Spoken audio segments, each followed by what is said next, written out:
মধ্যবিত্ত পৰিয়ালৰ মানুহবিলাকৰ এতিয়া সময়ে সময়ে যেতিয়া অসুবিধা হৈ থাকে, আমাৰ পঢ়াৰ কিছুমান নেচেচাৰী বস্তু কিনিবৰ কাৰণে আমাৰ হাতত পইচা নাথাকে। মুখ্যমন্ত্ৰী মহোদয়ে যিখিনি কৰিছে আমাৰ ভালৰ কাৰণে কৰিলে বুলি ভাবিলোঁ, আৰু আমি আগলৈকে যাতে পঢ়াটো চলাই যাব পাৰোঁ তাৰ কাৰণে প্ৰেৰণা পাইছোঁ। হাই ছেকেণ্ডাৰী পৰীক্ষা দি আমাৰ শিক্ষাৰ্থীৰ মাত্ৰা কমি যায়, তো ভাবোঁ কি এনেকুৱা যদি আৰু আঁচনি মানে আমাক চবকে দি থাকে তেনেহ'লে চাগে তেওঁলোকেও যিবিলাকে পৰীক্ষা নিদি পেলাই ওলাই যায় তেওঁলোকেও আৰু পঢ়িবৰ কাৰণে ইচ্ছা কৰিব, আৰু আমাৰ যিখিনি মানৱ সম্পদৰ ক্ষতি হয় বুলি কয় সেইটো আমাৰ ক্ষতি চাগে আৰু নহ'ব।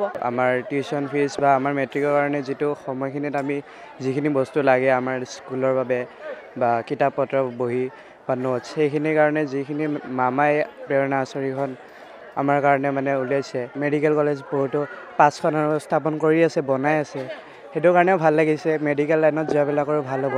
ভাল লাগিছে, বহুত সহায় হৈ যাব।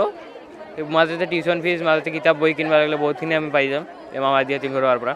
মামাক ধন্যবাদ জনাওঁ বেছিকৈ, মামাই যে আমাৰ এই কষ্টখন বুজি পেলাই আমাৰ কাৰণে ইমান সহায় কৰিল, ইয়াৰ কাৰণে মামাক ধন্যবাদ। ভালে লাগিছে, মুখ্যমন্ত্ৰীয়ে এই সুবিধাটো দিছে আমাৰ কাৰণে। তেওঁৰ কথা শুনি আমি মানে জীৱনত আগবাঢ়ি যাবলৈ মানে সাহস পাম। মই ভাবিছোঁ কি এইটো মই পঢ়া খৰচত লগাম। মই যেতিয়া হাই ছেকেণ্ডেৰীত পঢ়িম তেতিয়া এই পইচাটো খৰচ কৰিম বুলি ভাবিছোঁ। গোটেই শিক্ষান্ত বিভাগকে মই ধন্যবাদ জনাব বিচাৰিছোঁ।